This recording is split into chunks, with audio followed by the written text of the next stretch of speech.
Hello friends, very good evening. आज जो कहानी मैं आप लोगों को सुनाने जा रहा हूँ वो काफ़ी गहरे अर्थ लिए है।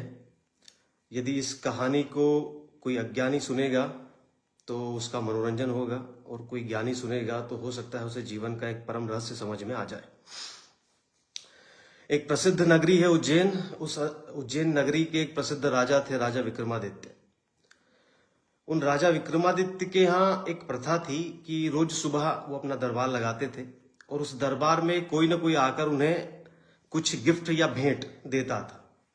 सुबह से ही हजारों लोगों की भीड़ लग जाती थी। कोई ना कोई आता, उन्हें कोई सोने चांदी कोई ना कोई गिफ्ट देता। उसी भीड़ में एक फकीर भी था।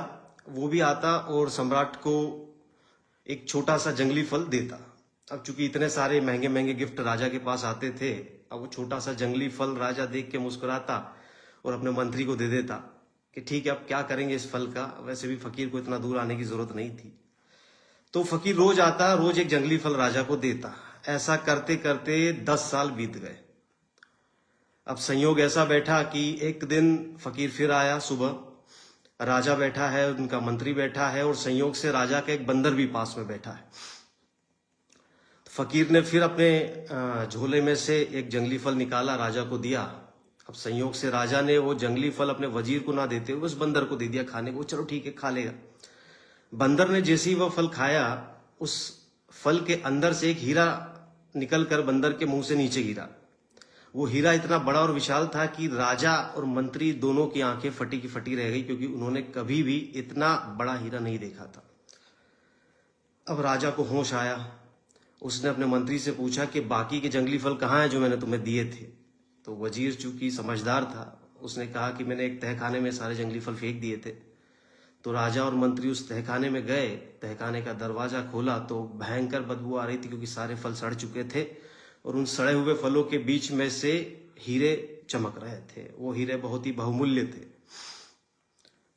अब राजा को समझ में आया कि फकीर कोई मामूली फकीर नहीं है, कोई बहुत ही पहुंचा हुआ संत है। तो सम्राट विक्रमादित्य ने कहा कि प्रभु, आप बताएं कि पूरा मामला क्या है। तो उस फकीर ने जवाब दिया कि सुनो राजा, तुम वीर तो बहुत हो, लेकिन मुझे एक ऐसे इंसान की जरूरत है जो वीर भी हो और साथ ही साथ जिसको होश भी हो। मैं तुम्हारे यहाँ 10 साल से एक जंगली फल लेकर आ रहा हूं। वो जंगली फल नहीं, एक मौका थे कि मैं तुम्हें रोज जगाने आता था, लेकिन तुम रोज सोए हुए थे, और 10 साल बाद तुम्हें होश आया है और तुमने उस जंगली फल की कीमत पता की कि ये हीरो से कम नहीं है। तो राजा ने कहा कि ठीक है, आप क्या चाहते हैं मुझसे। तो उस फकीर ने कहा कि ठीक है, आज तुम्हें होश आया है और साथ में तुम वीर भी हो, तो तुम उस काम को करने के योग्य हो। एक काम करो, आज अमावस्या की रात है। आज की रात तुम आधी रात को शमशान में आ जाओ। उस समय शमशान को मरघट कहा जाता था। मरघट एक बहुत ही अनूठी घटना है, शब्दकोश में इसका कोई दूसरा अर्थ नहीं मिलता। तो सम्राट विक्रमादित्य ने सोचा कि अब मरघट जाना है और फकीर ने बुलाया है। पहले तो सोचा कि अब कौन जाए, कौन इस झमले में पड़े, इतने सारे हीरे हैं। फिर दूसरी बार उसको समझ में आया कि नहीं, इतना पहुंचा हुआ फकीर है, क्या पता शमशान में जाकर मुझे मोक्ष या और कुछ बहुमूल्य वस्तु मिल जाए। तो डरते डरते सम्राट विक्रमादित्य मरघट में पहुंचे। अब देखिए, कायर में और बहादुर में यही फर्क है कि कायर भी डरता है और बहादुर भी डरता है। फर्क इतना है कि बहादुर डरता है फिर भी करता है, और कायर डरता है तो भाग खड़ा होता। सम्राट विक्रमादित्य भी डरते डरते शमशान घाट पहुंचे। तो वहां शमशान का नजारा कुछ अलग था। कहीं चिताएं जल रही थी, वहीं चिताओं के बीच में एक छोटा सा मानव की खोपड़ी लिए हुए वो फकीर बैठा था और मंत्र सिद्धि कर रहा था। तो सम्राट विक्रमादित्य फकीर के पास पहुंचे और पूछा कि बताइए क्या काम है। तो सम्राट विक्रमादित्य को उस फकीर ने कहा कि सामने एक पेड़ है, उस पेड़ पर 25 लाशें टिकी है।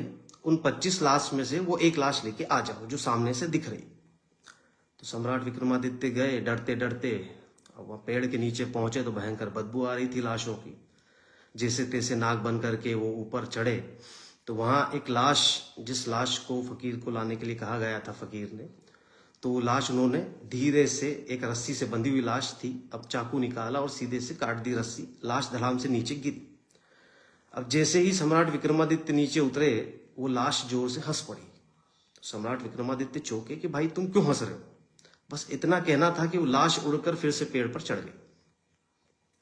और पेड़ पर चढ़ते चढ़ते उस लाश ने सम्राट विक्रमादित्य को ये कहा कि देख, यदि तूने मेरे किसी भी सवाल का कोई भी जवाब दिया तो मैं वापस उड़ के इसी पेड़ पे आ जाऊंगा, और यदि तू चुपचाप मेरी बात सुनता गया तो मैं सीधा तेरे साथ तांत्रिक तक या उस फकीर तक चलूंगा। तो ठीक है, अगली बार फिर सम्राट विक्रमादित्य पेड़ पर चढ़े और रस्सी काटी। रस्सी काटने के बाद धड़ाम से लाश नीचे गिरी। लाश को सम्राट विक्रमादित्य ने अपने कंधे पर उठाकर चलते रहे।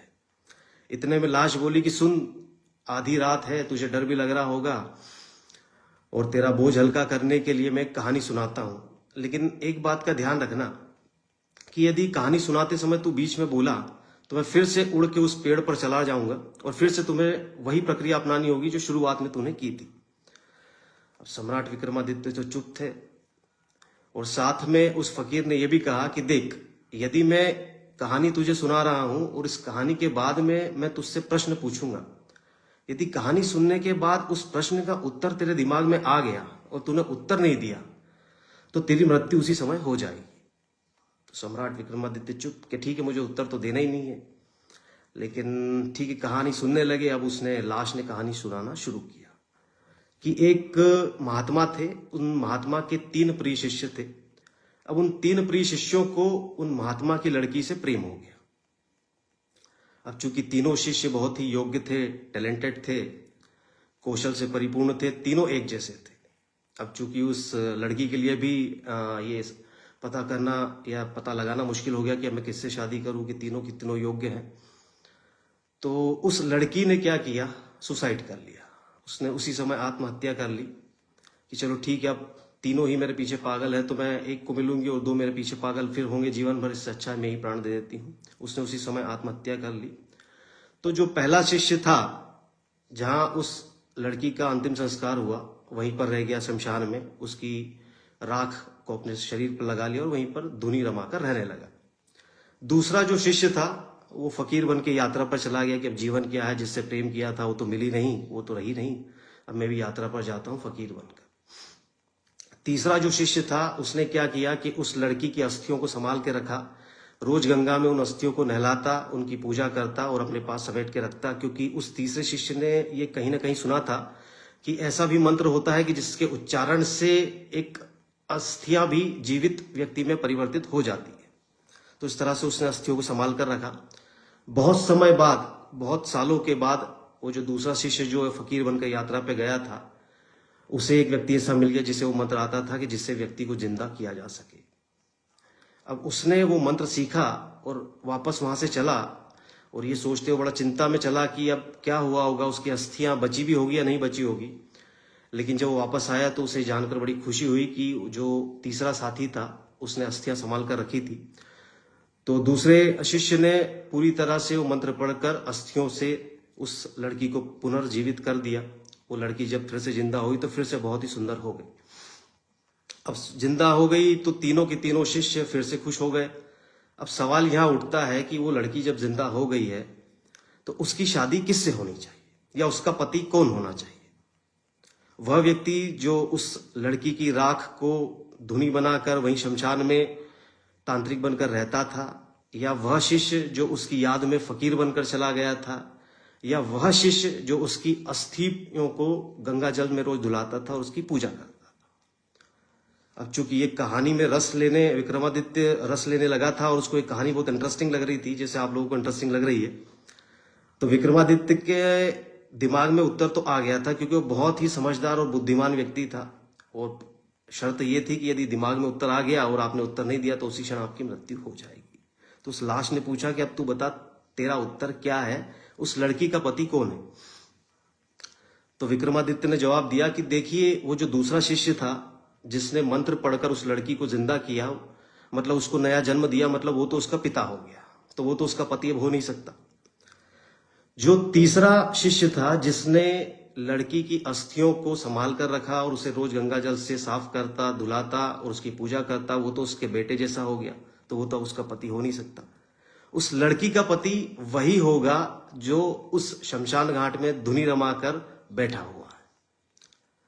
इतना उत्तर सुनकर वो लाश फिर से उड़कर चली गई और उसी पेड़ पर टंग गई।